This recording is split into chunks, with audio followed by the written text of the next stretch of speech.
L'édition du journal.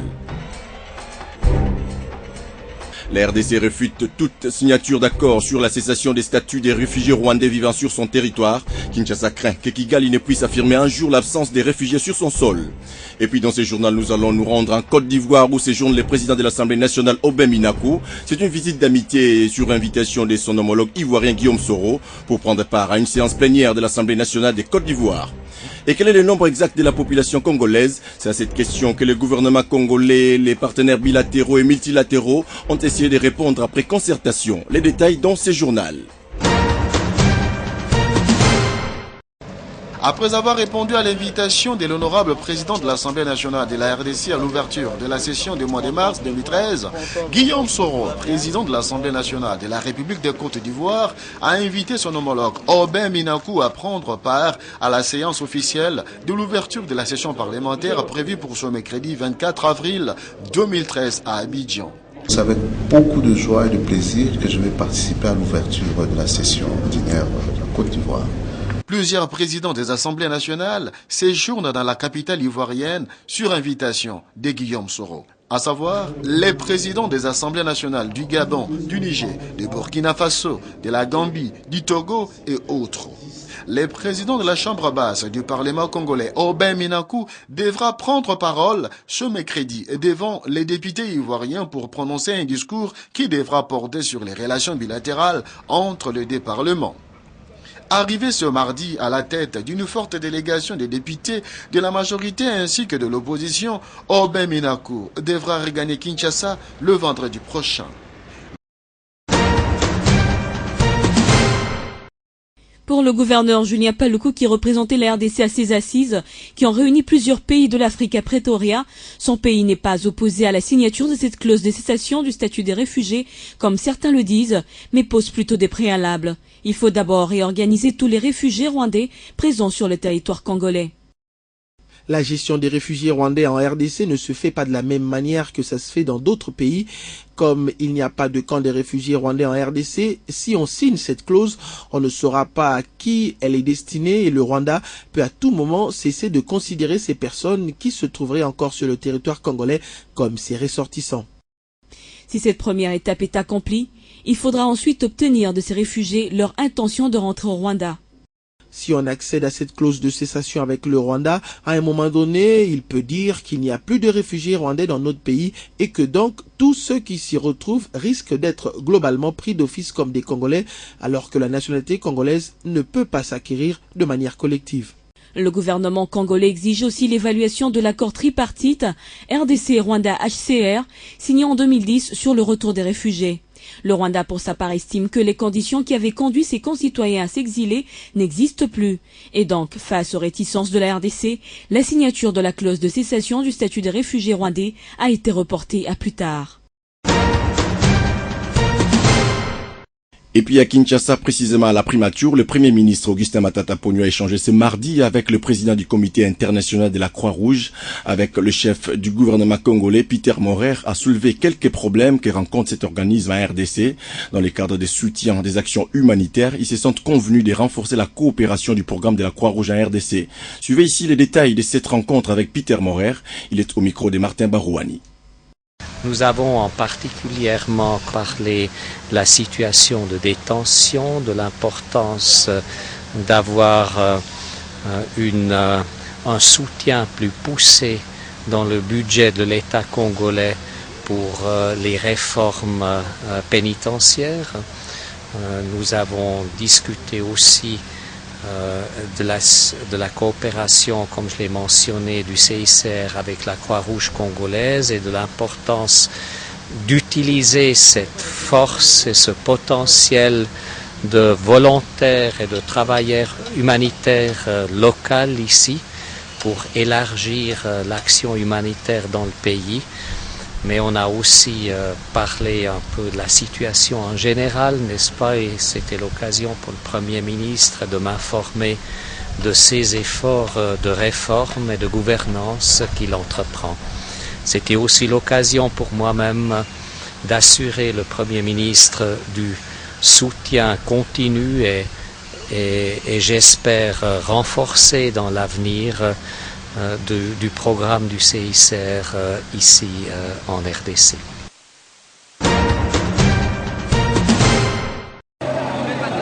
Toute cette population congolaise, ici en image, est estimée à 60 ou 70 millions d'habitants. Difficile jusqu'ici d'évaluer l'impact de l'action gouvernementale vis-à-vis de cette population sous toutes ses couches. La cause, c'est le manque d'une stratégie nationale, développement de statistiques. Voilà la raison de ces concertations entre ces membres des différentes institutions de la RDC, les partenaires techniques et financiers, mais aussi les délégués des entreprises qui offrent des services sociaux de base. Il s'agit d'une stratégie nationale qui porte sur les exercices 2013 à 2017. Il s'agit donc au cours des assises d'aujourd'hui de discuter avec les partenaires au développement pour voir comment nous pouvons boucler les financements nécessaires pour la mise en œuvre de ces programmes importants dont fait partie le recensement général de la population de l'habitat. Objectif, déclencher une meilleure contribution des institutions nationales et des partenaires à la mise en place d'un cadre capable de mettre régulièrement et durablement à la disposition du gouvernement et des acteurs du développement des statistiques fiables. Pour pouvoir apporter des réponses en matière de lutte contre la pauvreté, la disponibilité des données statistiques est fondamentale. Parce que nous devrons disposer d'informations statistiques pour connaître d'abord qui est pauvre. Pour y arriver, il faut des moyens, et alors des moyens que le gouvernement congolais mobilise déjà pour concrétiser le deuxième recensement général de la population et de l'habitat.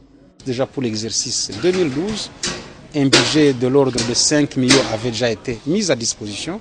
Pour l'exercice 2013, le gouvernement a déjà budgétisé 30 milliards de francs congolais. Ce système de statistiques nationales intégré va non seulement disposer des données de population à une échelle géographique réduite, mais aussi répondre aux besoins récurrents et émergents des utilisateurs dans tous les domaines et renforcer l'efficacité de l'État.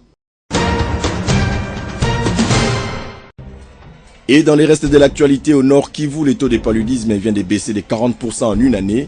Le coordonnateur provincial du programme de lutte contre le paludisme a indiqué au cours d'un atelier d'évaluation organisé à Goma que le nombre de cas de cette maladie est passé d'1 100 000 en 2011 à 600 000 cas en 2012. Selon lui, la campagne de distribution des moustiquaires imprégnés d'insecticides a contribué à la réduction des cas de paludisme dans cette partie du pays. C'est une rencontre importante pour le ministre Bahati, d'autant plus que le gouvernement dans cette réforme entend recevoir toute offre externe et même interne pouvant apporter un plus pour quitter la difficulté à la solution et arriver à répondre aux attentes de la population. Ainsi de ce fait, FINA-Actu va réaliser un audit actuariel à l'Institut national de sécurité sociale. C'est une étude qui va permettre de déterminer quelle est la pérennité à très long terme des régimes de retraite et autres allocations aujourd'hui fournies par l'UNSS et quelles seraient les réformes éventuelles qui devraient être réalisées pour assurer cette pérennité si les résultats de l'étude concluaient qu'aujourd'hui cette pérennité n'est pas assurée. Basée à Genève, la structure a déjà travaillé avec une trentaine de gouvernements et institutions en Afrique et dans le monde. Avec la RDC, FINA-Actu devra désormais participer à cette réforme initiée par le gouvernement et dont le projet d'un nouveau code est au Sénat. Projet soumis il y a peu par le ministre du Travail, Bahati Lukwebo, qui vise notamment à faire de l'Institut national de sécurité sociale une caisse nationale de sécurité sociale. On va essayer d'examiner un peu le régime, déterminer la viabilité du régime, la pérennité aussi du régime de sécurité sociale. Initiative qui appelle une série d'actions, notamment une réforme paramétrique au niveau des contributions et prestations fondées sur une étude actuarielle du régime de pension qui est indispensable. Aujourd'hui, l'INSS compte dans son fichier national près de 13 000 employeurs actifs et moins de 300 000 travailleurs. Chiffre qui chaque année connaît une augmentation. Mais hélas, dans plusieurs villes de la RDC, les retraités affiliés à l'INSS se plaignent souvent de la modicité de leur pension et quelquefois de son irrégularité. Une situation qui pourra se voir remédier une fois que le gouvernement arrive à matérialiser cette réforme. Pour 342 contre 0. L'opération Serval, engagée le 11 janvier par le président François Hollande pour chasser les islamistes qui occupaient alors le nord du Mali, fait consensus au sein de la classe politique française.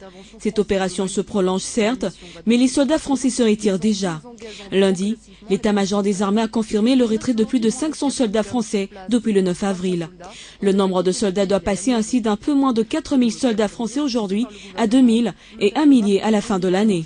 Pour la France, le moment est venu de passer le relais à la mission internationale de soutien au Mali qui compte 6300 hommes dont la prise en charge est en train d'être examinée à l'ONU. Seulement ce processus soulève des inquiétudes. Pour le Pentagone, les soldats de la CEDEAO qui doivent prendre le relais ne constituent pas une force compétente. Ils ne seraient pas même de débusquer AQMI des montagnes et attaquer leur leadership. Et pourtant cette force africaine, constituée notamment du Togo, du Sénégal, du Ghana, du Niger, de la Sierra Leone, a combattu aux côtés de l'armée française, quand bien même on ne l'évoque pas souvent. Mais que dit le gouvernement malien? Jusque-là rien. Il a annoncé des élections en juillet qui risquent de ne pas avoir lieu. Le marché relatif à la carte du numéro d'identification nationale, communément appelée NINA, qui permet aux Maliens de voter, n'est pas encore prête. Une opération qui prend du temps puisqu'il faut distribuer ces cartes à tous les Maliens par village, fraction, quartier, ambassade ou consulat et 3 mois seulement séparent de la date butoir de juillet. Nombreux sont parmi les acteurs et partenaires qui émettent désormais des réserves sur le respect des délais. Même le ministre des Affaires étrangères a parlé d'un possible décalage. La CENI non plus n'est pas optimiste quant au respect de la date de juillet 2013. Si à Kidal et dans d'autres villes, l'administration est en train de faire son grand retour, à Gao et à Tombouctou par contre, le gouverneur, les conseillers, les préfets et sous-préfets de toutes les régions sont tous cloîtrés dans un hôtel, la plupart du temps sans électricité. Toutes les banques sont fermées et les attentats terroristes se multiplient. Et depuis quelques semaines à Kidal, en lieu de regroupement de combattants du MNLA et du MIA, mouvement issu d'une scission avec les islamistes armés dans Sardine. Et au nord de Tombouctou à Ber, la situation reste confuse. Le mouvement arabe de l'Azawad revendique avoir pris le contrôle de cette ville.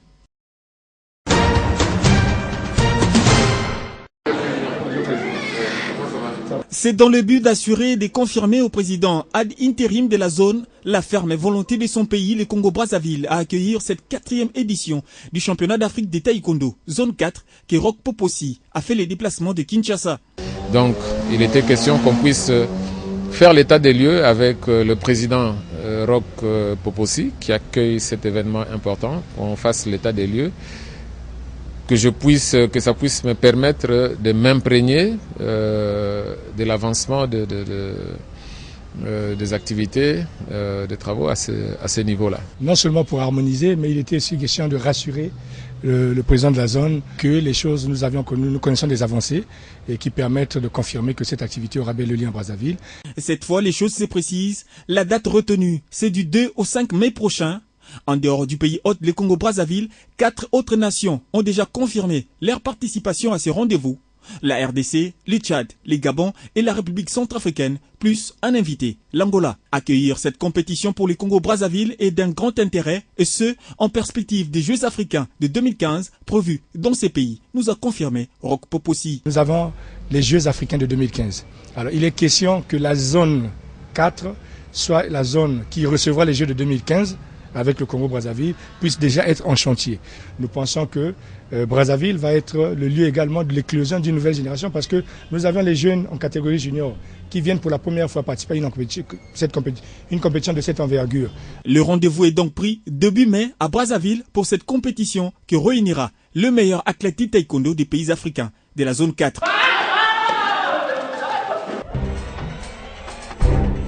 Voilà, c'est la fin de ce journal. Merci à vous.